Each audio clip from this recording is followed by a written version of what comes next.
Ada ulama dia very strict, anda tak sebut nama lah, tapi kalau kita banyak baca, lihat fatwa-fatwa ulama-ulama utama yang moden kan, ada very strict. Apa-apa perhimpunan, sambutan, kerakyatan tak boleh. Ya. Kalau yang bukan bersifat agama, banyak orang tak boleh ya. Pasal sama ada benda tu musyabahatul kufar, dia sama dengan orang kafir, atau memang dia diasahkan oleh orang bukan Islam. Kan? 1 Januari tak boleh. Mana boleh buat sambutan, nak buat makan ke apa, nak buat, tak boleh. 1 Januari ataupun tahun baru ni from the west. Tak boleh. Straight lah kan, ada cerita straight. Ana bukan begitu, tapi nak cerita lebih bagi pendedahan kan. Apa lagi? Hari ibu tak boleh. Hari bapak lagi tak boleh.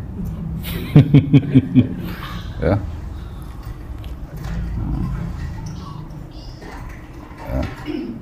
Qardawi dalam fatwa mu'asirah dia, orang tanya tentang hari ibu, dia kata nak kata haram pun tak boleh juga, tapi nak galakkan pun tak boleh juga. Dia kata kerana dia sudut hari ibu ni, dia kata bila-bila masa kita boleh raikan, tak tertentu kepada hari yang berkenaan. Bila 5 Mei kan, 5 Mei kan, betul tak? 1 Mei hari buruh, 5 Mei hari ibu, tak silap, 5 ke 6 Mei macam tu lah. Jadi dia kata nak kata haram mesti ada nas yang solid lah. Tapi nak kata digalakkan pun, dia kata macam tak boleh juga. Pasal ibu ni anytime kita boleh raikan. Tak perlu kita terikat kepada hari-hari yang memang tidak berasal daripada Islam lah. Maknanya dia tak kata haram, dia pun tak kata bagus. Tengah-tengah kira bagus lah tu kan. Dan saya ingat itu pendapat yang paling bersederhana lah. Dan dikiaskan di atas hari-hari kebesaran atau hari-hari sambutan yang lain lah. Ya, kita nak kata haram bedopt exactly pun payah juga kan. Mungkin boleh ambil untuk pendirian diri sendiri, tapi kita nak apply untuk orang lain tak boleh lah. Hatta anak yang mengajar ni pun ada benda kita tak boleh nak strict sangat. Okey, jadi dia kata apa-apa perhimpunan, istimaat, ihtifalat, sambutan, munasabat, buat majlis besar-besar sempena sesuatu itu, dia kata tak boleh.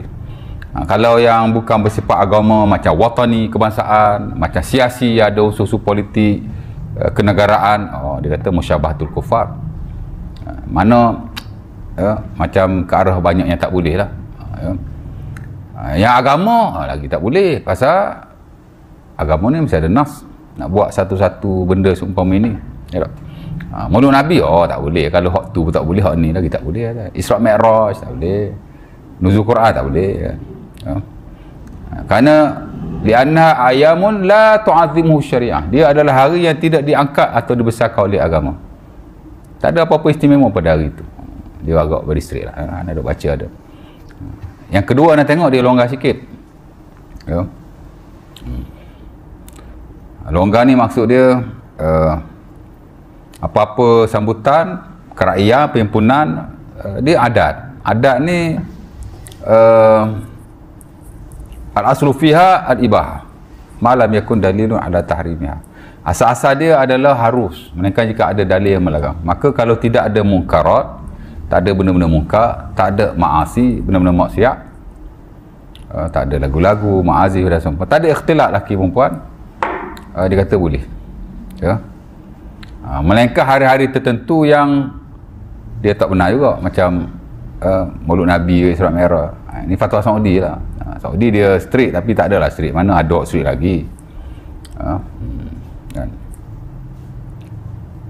Jadi kalau yang bersifat agama ni, dia nak kena strict sikit ataupun dia jaga sikit lah, ya. Okey, kita nak buat sambutan ataupun majlis besar-besaran, walimatul urus atau munasabatul urus, dia kata boleh. Perkahwinan, dia kata boleh, pasal ada nas. Nabi suruh aulimu walau bisyad, atau aulim walau bisyad, kan Nabi suruh buat makan walau nasi ekor kambing. Jadi betul-betul yang ada nas tu boleh lah. Tapi kalau tak ada nas, macam mulut Nabi, dia anti sikit, dia tak boleh kan. Yang nombor dua lah, ada kelonggaran atau keterbukaan, tapi ada few things dia agak ketat juga, ya. Yang ketiga ni, saya tengok paling ringan lah, ya. Mesir, ya. Fatwa Mesir, ya. Dan itu sebenarnya pendirian Qardawi juga. Qaradawi ni dia apa-apa perhimpunan, sambutan, kerakyaan, apa-apalah, keramaian, ya, tak adalah sampai tahap hari raya. Dan dia bukan hari raya pun, bukan perayaan lah, agama ke, kebangsaan ke, apa-apalah ya, peribadi ke, masyarakat ke, tak ada benda muka, tak ada benda maksiat, dia sekadar zikrayat. Zikrayat ni makna memperingati, ya. Dan dia kata hari-hari kebesaran Islam ni sekadar untuk kita nak baca sirah, tak ada masalah sekali. Isra Mi'raj, Maulud Nabi. Kalau di Tanah Arab dibuat zikrayat untuk Ghazwatul Badar. Tak tahu bila perang Badar tu dia ada selagi mana tak ada unsur-unsur ta'abudi lah. Mana kalau kita nak buat ceramah bagi sirah apa gitu. Tapi kalau kita buat Qiyamul Lail ke, buat benda-benda yang very strictly nampak macam agama atau ibadah begitu, nanti orang akan ingat, oh malam ni sunat Qiyamul Lail ni, masalah juga kan. Tapi sekadar nak berhimpun, nak buat sambutan-sambutan begitu, hari-hari kebesaran lah dia panggil, tidak ada masalah.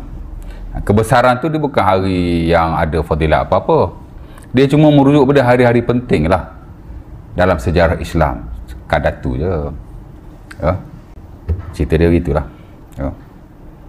Tapi hari-hari seumpama ini dia bukan hari kebesaran. Ada ulama tu dia agak straight, hari kebesaran tak ada, tidak ada hari kebesaran